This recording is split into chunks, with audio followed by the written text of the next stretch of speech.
Você está no canal Eu Estudo a Lição com o pastor Samuel Camilo. Hoje é quarta-feira, dia 22 de julho de 2022. E o tema que estudaremos na nossa lição da escola sabatina será Jacó abençoa seus filhos. O texto base para o nosso estudo de hoje encontra-se em Gênesis capítulo 49, versos 1 a 28. Ontem nós tivemos a oportunidade de poder estudar um pouquinho sobre Jacó abençoando os filhos de José. Essa bênção que representou, na verdade, um momento em que José adotou os dois filhos de José, especificamente Manassés e Efraim, como seus filhos, e eles agora passaram a ser líderes de clãs também dentro de Israel, fazendo parte, portanto, das 12 tribos de Israel.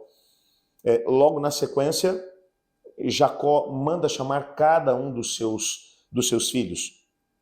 E agora, através do dom de profecia que vem sobre ele, ele começa a mencionar qual seria o futuro deles, que caminho cada um deles tomaria.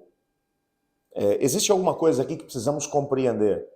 Muitas pessoas têm dificuldade em entender essa presciência da parte de Deus, essa capacidade que Deus tem de poder ver o futuro. Algumas pessoas, por não compreender plenamente esse aspecto e, ao mesmo tempo, não compreendendo corretamente a soberania de Deus, entendem que Deus, na verdade, estabelece aquilo que vai acontecer. Então, antes que aconteça, ele diz, isso vai acontecer porque eu estou dizendo que vai acontecer, porque eu sou todo-poderoso. Deus não age assim.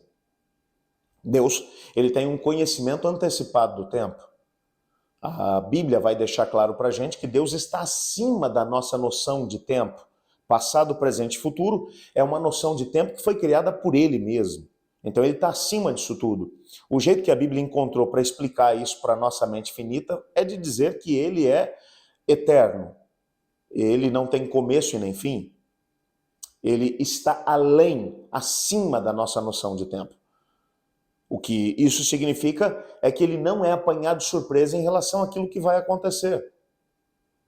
Portanto, compreendendo aquilo que foram as decisões que cada um dos filhos de Jacó acabou tomando, os traços de caráter, da personalidade de cada um deles, e ao mesmo tempo entendendo aonde essas escolhas os levariam e ao mesmo tempo os filhos deles, aquilo que foi o perfil ou o futuro desses filhos acabou sendo revelado diante de cada um deles.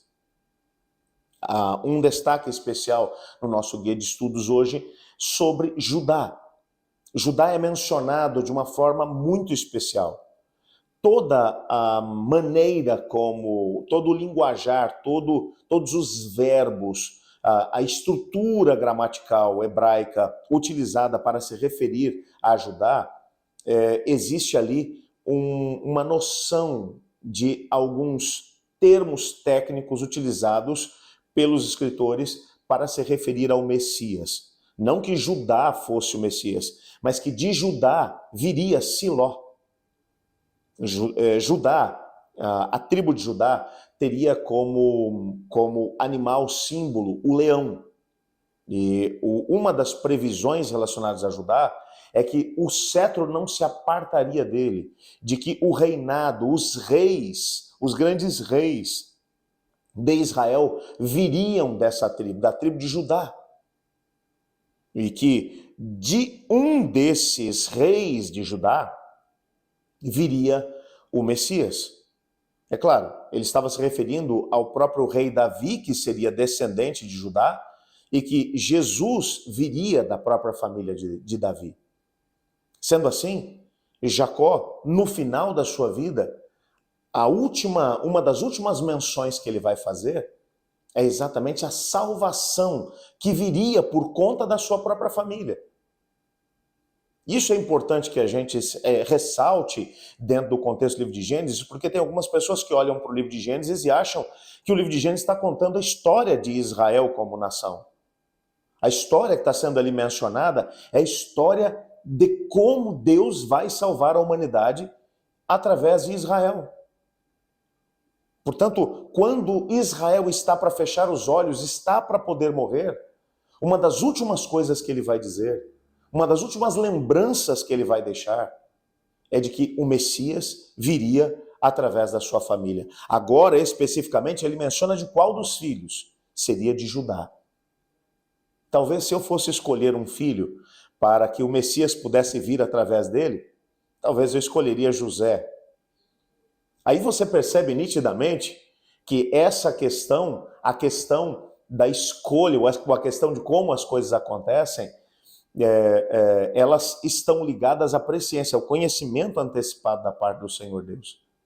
O Senhor Deus entendeu que as escolhas de Judá e, ao mesmo tempo, os descendentes de Judá, com tantas histórias tremendas, aqui faz sentido você relembrar o que nós vimos na lição da semana passada, quando estudamos sobre Judá e Tamar, quando nós estudamos sobre como Pérez, filho de Judá, com a sua nora Tamar, acabou sendo um dos ancestrais do próprio rei Davi, que por sua vez entrou na genealogia do próprio Cristo Jesus. O que o texto está dizendo para a gente é que Jesus ele veio da família humana, uma família exatamente igual a todas as demais famílias, com problemas, com dificuldades. Ele veio para poder estar com pessoas que não mereciam a sua presença. Mas exatamente porque elas não mereciam a sua presença, ele veio para poder salvá-las. Uma das promessas mais lindas que encontramos nessa última bênção que Jacó está dando aos seus filhos é exatamente a certeza de que o Messias virá. Louvado seja Deus exatamente por isso. Vamos orar. Obrigado, Pai, porque em Tua palavra descobrimos que Cristo Jesus, o nosso Messias, veio exatamente como as profecias mencionaram que ele viria. Não veio de uma família perfeita. Veio para salvar uma humanidade imperfeita e veio de uma família imperfeita. Homens e mulheres que cometeram erros, mas que foram salvos pela graça do próprio Cristo. Muito obrigado porque essa graça está à nossa disposição. Obrigado por dedicar tempo e energia para nos salvar. Ajuda-nos a escolher, permitir que essa graça nos alcance, ainda hoje. Em nome de Jesus oramos. Amém. Eu estudo a lição. E você?